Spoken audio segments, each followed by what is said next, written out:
بعض لوگ کہتے ہیں کہ نماز میں ناف کے نیچے ہاتھ باندھنا زیادہ ادب ہے، پر اہل حدیث کہتے ہیں کہ جو سنت سے ثابت ہے اس پر عمل کرنا زیادہ ادب ہے۔ ناف کے نیچے ہاتھ باندھنے کی حدیث جو ابو داؤد میں ہے، اس حدیث کو امام ابو داؤد نے خود کہا ہے کہ ان کے استاد امام ابن حنبل نے اسے ضعیف کہا ہے۔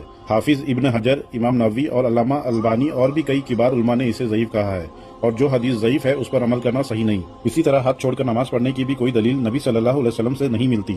لوگ امام مالک کا عمل بھی دلیل کے طور پر پیش کرتے ہیں، لیکن ان کا ہاتھ ٹوٹنے کی وجہ سے وہ ہاتھ چھوڑ کر نماز پڑھتے تھے، اور اگر کوئی وجہ نہ بھی ہوتی تو اللہ کے رسول صلی اللہ علیہ وسلم کا عمل تو ہمارے پاس ہے، اور اللہ کے رسول صلی اللہ علیہ وسلم کے عمل کے خلاف کسی کا عمل قبول نہیں کیا جا سکتا۔ آؤ صحیح طریقے پر نظر ڈالیں۔ رسول اللہ صلی اللہ علیہ وسلم نے حکم دیا کہ نماز میں دایاں ہاتھ بائیں زرہ یعنی کلائی پر رکھے۔